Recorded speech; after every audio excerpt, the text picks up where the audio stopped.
I'm Leslie Cornwell, certified nurse midwife with Midwifery Business Consultation. I have with me Marielle Tomlin. She's a newbie. This is her definition, CNM, that I think has a really cool story of where she got to do clinicals and what she's doing now.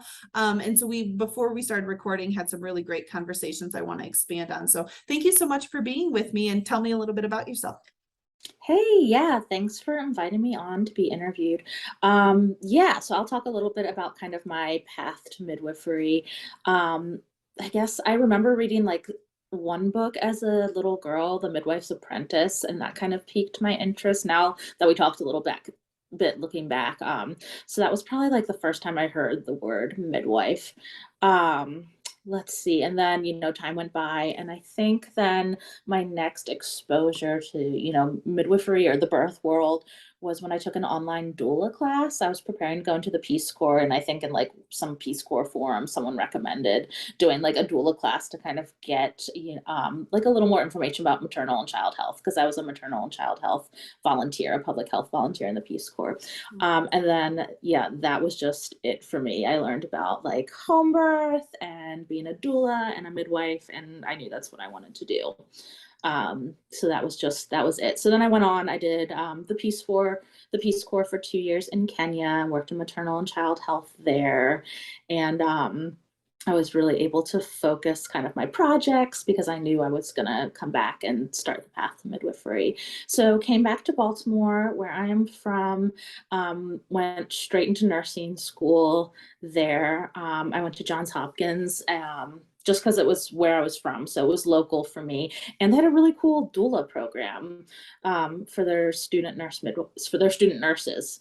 So I did that, and I worked as a doula while I was in nursing school, which was really, really fun. I think I paid like less attention to my classes than I did to like my doula work. And I took like a crazy amount of clients, but I just loved it. And I got to check out like different hospitals and a local birth center. So that was really cool.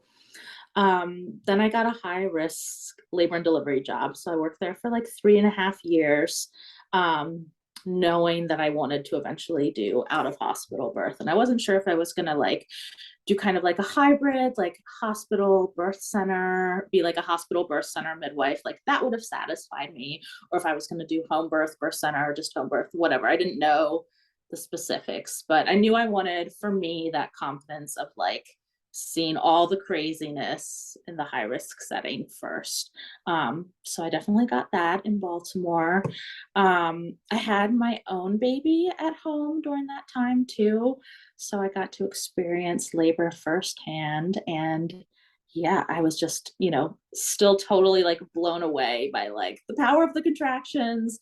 And how long it took to push. New level of empathy, because we have that arrogance. Oh, I've helped people in labor all the time. I could do this. Yeah. And almost like my water broke right away, and almost like I knew that was going to make things more tense. So I remember I had like 2 contractions, rolled over to wake up my husband, and my water broke, and I was like, oh, no. You know too much for your own good. I remember that with my home birth with my first, because she'd be like, feel the baby's head. And I was like, no, because then I'm going to analyze how much more I have left. I'm just going to keep pushing and feel the burn. And yes. Mm-hmm. Yeah. So I had a great birth though. I had actually a nurse midwife and professional midwife team of 2 midwives, and a friend who's now a midwife, a professional midwife, was like my doula friend that came, and my mom was there, my husband was there, and it was wonderful. You had the best team ever. Yeah, it was great. And then I had, crushing postpartum depression and anxiety. So that's a huge part of my story. And that's one of my passions as a midwife too, is just like normalizing it, raising awareness. I really talk about it with all my clients. And really like, try to get it out of them. I feel like I kind of like a spidey sense for like when women are struggling with that. Well, and because you have a new level of empathy. I mean, it makes a big difference when you've like, I can catch burnout in a heartbeat because I've went through it. Like, it makes a big difference when they're saying stuff and I'm like, yeah, that's the cop-out answer I used to give too, but I really know what you're thinking on the inside. Mm-hmm. Yeah, I was like, I wanted to die. I wanted to give my baby away. Like, how are you feeling? And I feel like women, like, as soon as you can relate and put that guard down, that it's real and it's raw, and it happened to you, that, oh my gosh, if it happened to my midwife, okay, I can really talk about it. Mm-hmm. Yeah. And I remember like when I was in the thick of it, my mom was like, this is a blessing. Like, you're going to be grateful you went through this. Yeah. She's calling me now. Yeah. Sorry. Oh, that's so And strange. I You was say like, your mom's name and she calls. Yes. But yeah, yeah. anytime there's a crisis, it brings opportunity. I think that's what's hard when I do consulting work. When midwives are going through burnout and they're having such a downtime, I said, I promise you 6 months to a year from now, you are going to appreciate this moment. But at this moment, you're not. So like if we're too comfortable, we don't change. But yes, like you said, you're very passionate about, okay, this happens, but how do I use it to support other people? Yeah. So I was like, she was annoyingly right. And yeah, it's definitely one of my passions now and something I want to like write about and talk about. And yeah, like get more into like doing reels on social media about this just to like get it out there so people know about it. Cause I was like sideswiped as, you know, a nurse and a student midwife. And like, I didn't know all the signs or how to deal with it. Yeah. So I could talk Well, about that. especially the population you serve. You haven't hinted at your newfound practice, but I think that Amish and the Mennonite are a very quiet, suffering community. And so having you where you can really, because it's part of the culture of not complaining. And I live all around the Amish. You and I chatted about it beforehand, but we know this community very well. And what are things that are allowed to talk about and not? You just have to suffer through it. You're tough and you do it. Yep. Yeah, and there's some isolation too. Like, you know, we had you and me have like, you know, like we could just like look at something on Instagram and find support from other moms. So yeah, it's just there's definitely some benefits, but some downsides to that kind of not having technology at your fingertips. Well, and even just the side of you want to put a support group together, it's not the same as the English. You got to ask, like in my area, it's so conservative, you have to ask the bishop, but I can't even go as a female to talk to the bishop. I have to talk to the bishop's wife, and then the bishop's wife. Like it's this interesting dynamics of where you live. So you have all these across the board. But anywho, so tell us about, you finished midwifery school and what are you doing right now? Yeah, so I ended up doing like finishing off my clinicals with a midwife I'd connected with up here where I am now. This is home, Lancaster County, Pennsylvania.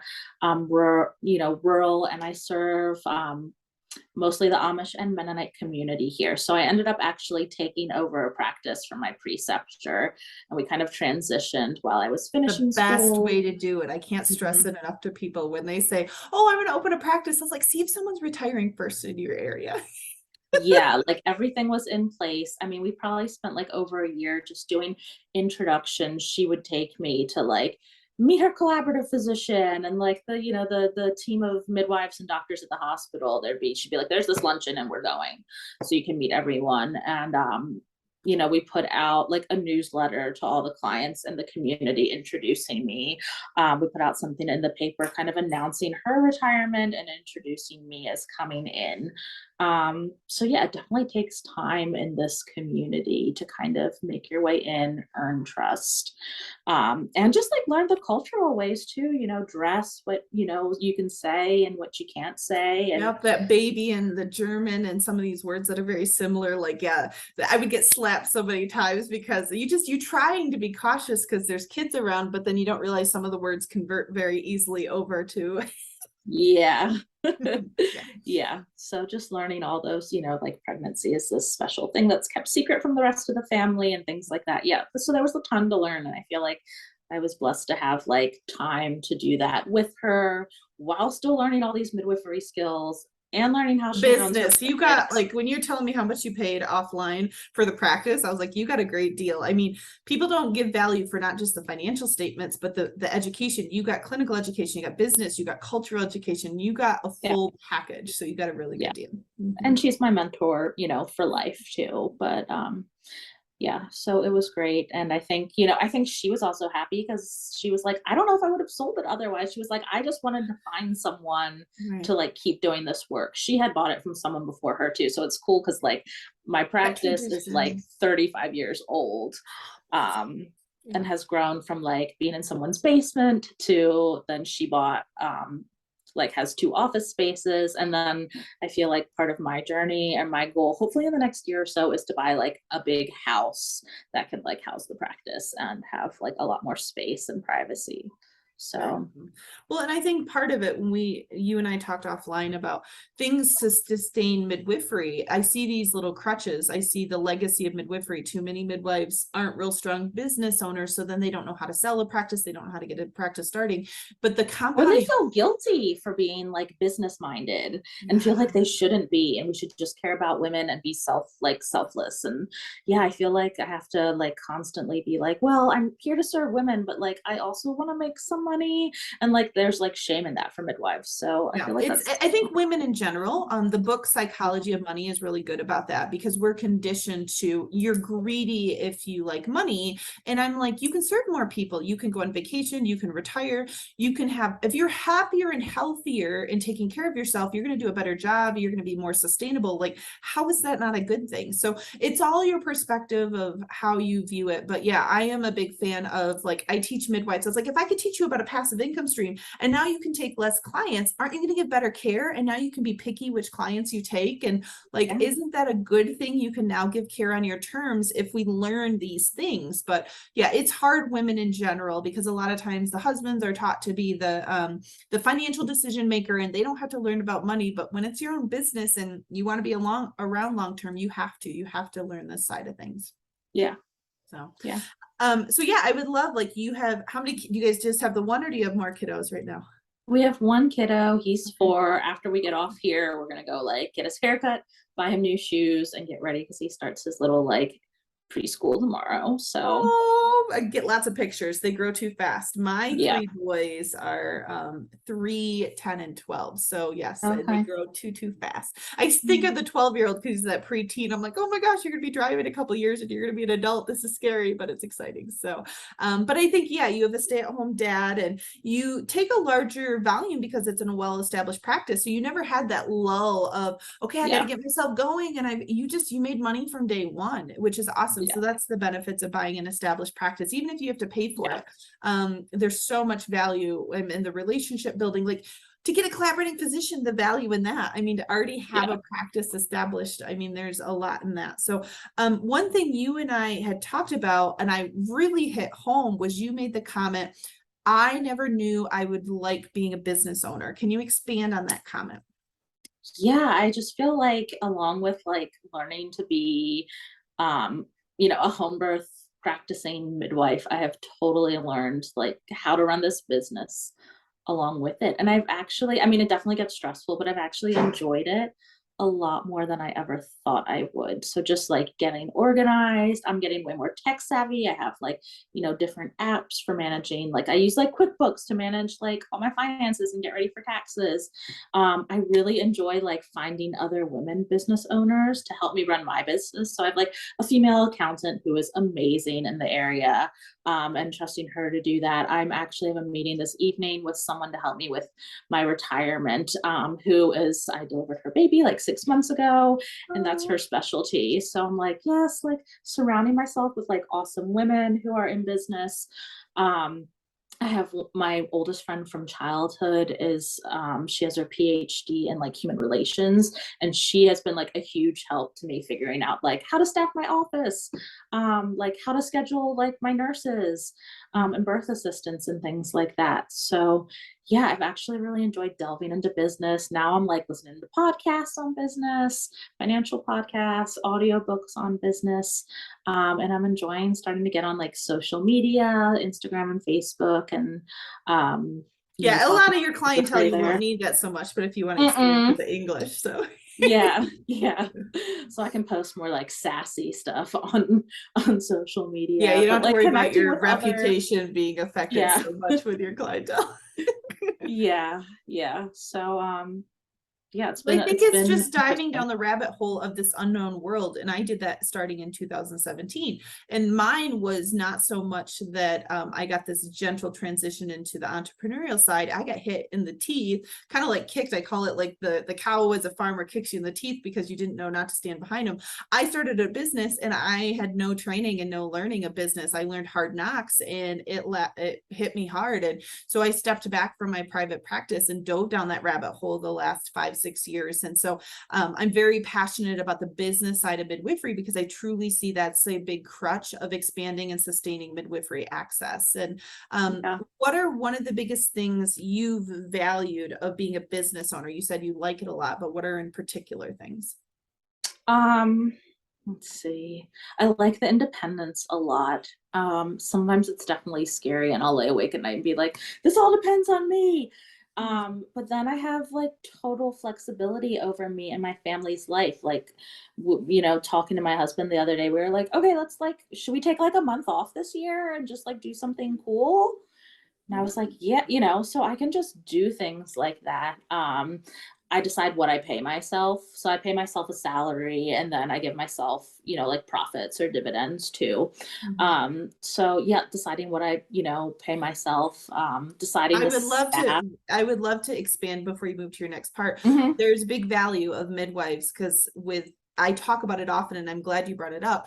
Going from sole proprietorship, you're using your own social security number and you don't get any real tax savings in a business, to an LLC is the first step, and then switching to an S corporation once you get well established, typically at least 40,000 a year because of the additional tax cost involved. But that, like, you hit home a really important business strategy I wish all midwives knew about. Most midwives should be S corporations because if you can split between a salary and a dividend, you are going to save immense amounts in taxes. So I'll let you keep going. I wanted to add that cool so I'm not self-employed. People will be like, oh, so you're self-employed. I'll be like, yeah. No, but I'm technically not self-employed. I own my business and I'm an employee of my business. So I pay myself a salary, which is cool because I have that like rolling. But yeah, then I choose, when to pay my family. I call it like, I don't pay me, I pay my family. But yeah, so, I choose the staff I hire, the nurses I work with. I choose how busy I am. I choose my vacation. I make my schedule. Well, you even get to choose the style of care. Yes, it's a little easier with the Amish Mennonites, but comparing a hospital nurse midwife to a private practice nurse midwife that serves the English, like I always give the example, you want to improve outcomes. It takes 2 years of administration meetings for anything to change. I loved it with my practice. I'd be like, oh, here's a new guideline. Here's a new thing we want to do. Oh, it's done. Next week, we're implementing it like that. When you're action oriented and you want to see change happen, it's the advantage we have as small business owners is we can do it overnight versus the bigger an organization is, the more chain of commands it has to go through to happen. Yeah. And even like on a small scale, like supplies or something, I'm like, oh, I like those baby hats more than those ones. I just go order them. So right, versus you have to get approval and then they have to look at their fiscal budgets and then they have to get, you have to ask every doctor and provider if it's okay, we switch to these new baby hats. Like, yeah. So I guess what are the other things if you wanted to inspire other midwives? I think CPMs are really good. They're trained many times in business and home birth center, but nurse midwives in particular, you didn't get any training in school. We chatted about that ahead of time. Frontier offers a little bit with the birth center workshop, but most schools, there's nothing with business. So how would you talk, like a midwife that's out there, you're a newbie, fearful of starting their private practice, like what advice would you give them? Just explore it. I feel like, there's a lot of really great Instagram accounts about like home birth, and books and podcasts. Like there's so much out there, but just if you're interested at all in out of hospital birth, like, just connect with the other midwives in your area. And if you're a nurse midwife, don't be afraid to like talk to a professional midwife or vice versa. So I think being more, inclusive in that way and partnering with each other. But yeah, I think, you can do it. Out of hospital birth is known, I think, for like one, paying really poorly, and two, just like working you into the ground. So I'd like to see, be like a vision of like not doing that. I probably do work pretty much into the ground, but I love it. So it's not considered work when you're loving it. That's the thing I always stress. They're paying you to do your passion. That's the wording I tend to use. So I think like, just kind of being an example of like, you can make really good money doing out of hospital birth, and normalizing, hopefully higher salaries for that. And, you can just as a nurse midwife, you can in a lot of places just set a shingle outside your house and like open your own practice. So I think a lot of people don't know that or think that's really scary. So yeah, I feel like we need like books out there. Like you I'm mentioned working on it. I've got a your whole class series. We're about in the like early stages. We've got the online courses for business, part of yeah, empowering midwifery education, but the books, no, I've got a series of 12 books that'll probably convert from ebooks to publishing. So yes, it's because the whole awareness is you want inspiration and stressing to people because people get in that little narrowed box. Well, if I'm going to be a business owner as a midwife, I've got to do a home birth or a birth center. I'm like, there's at least 50 businesses a midwife can start within their scope that yeah, you don't know what you don't know. And so the yeah. whole point of these interviews are to inspire and challenge people, and being a business consultant and really understanding the thick of what community-based midwives have to go through. And you've seen both sides of it. I mean, you've been very blessed with having an awesome clinical site, taking over for an amazing established practice. You said it's a 3-generational midwife practice, which is rare. So you want to expand on that a bit? Yeah, so my practice has been around for like 35 years, I think. I think the first midwife had it for about 10 years, and she ran it out of her basement in her house. And then the next midwife, who was my preceptor, had it for 24 years, I believe. She ended up getting 2 different offices for it, so really expanding.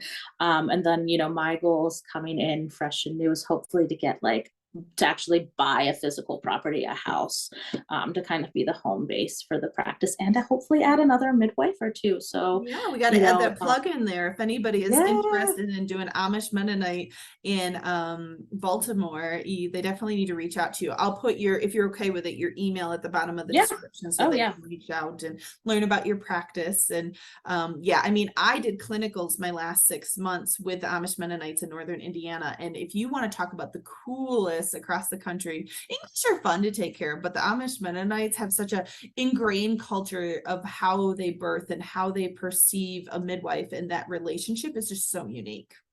Yeah, I've learned so much from the community here about birth and, like what's normal and their acceptance of what, when not normal happens is really amazing and inspiring. So yeah, I really love it here. And yeah, I really love becoming a business owner a lot more than I thought. It really surprised me.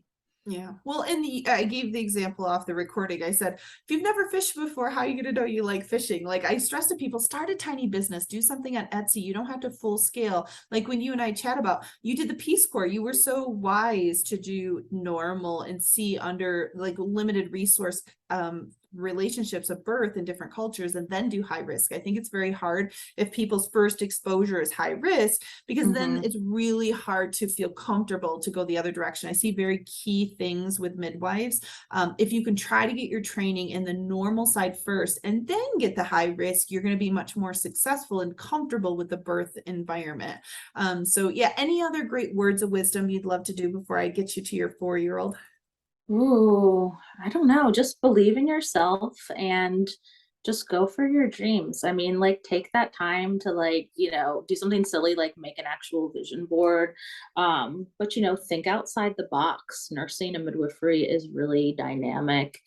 There's a lot you can do. You can kind of do it all. You can be a hospitalist and make good money and then do something totally different on the side. Or, you can go in and start your own practice and live and breathe, the work that you love. Or, you can do like birth art on the side, like some midwives out there, and paint and sell it on Yeah, Etsy and placenta other art. stuff. I've seen some really cool Yeah. mugs. People love pottery. I take your Oh artistic yeah. side and they'll make some really cool like printed mugs and birth. Yeah. I mean, you can do anything. Like I have one consulting clients, they have a patent for a CBD oil that's specifically for well woman. And like, Oh yeah, that'll catch on. you can do anything you want to. We just have to think. I mean, we can be inventors. I give the example of Maylene Hegenberger in Scandinavia. I can't wait till it's FDA approved. It's the Hegenberger speculum. You should look that up online. It is going to change the face of suturing, particularly for community-based midwives, because Cool. there's so many transports we have to do because we can't visualize well. Yeah, because we're in there with a head torch, Well, you only have so many hands. I mean, the angle, Yeah. the lighting. So the Hagenberger speculum, I'll put a plug in for Maylene. It's super cool. It reverses and it hooks up on the pubic bone and it just causes pressure. It doesn't cause pain. And it opens and it tilts and it'll actually hold things open to stitched. So all you have to focus on is stitching. So everybody strongly recommend, I'm going to announce it on the rooftop when they get FDA approval for the US, because it's going to change the face of how we repair our women for sure. So, but these are midwives. These are midwives inventing things. They're solving our problems. I mean, the bigger healthcare system investors are not going to fix and solve our problems. We're in the thick of it. We know if you see midwives and midwives, like I can't stress that enough, you can create a business in anything that can help advocate for better birth outcomes. So I appreciate. Yeah, and we need more midwives like writing and doing things too, because I feel like as a midwife, you feel like you just work into the ground or you retire and then go like write or do something else. And we need people like living it and The research, like you said, inventing, doing other stuff. legislature. There's a couple midwives being in the political arena. Like we need more midwives that are wanting to not be the stereotypical midwife for sure. Well, thank you so much for your time, Marielle. I really, really appreciated it. And I'm sure we will have more chats. All right. Thanks, Leslie. Bye-bye.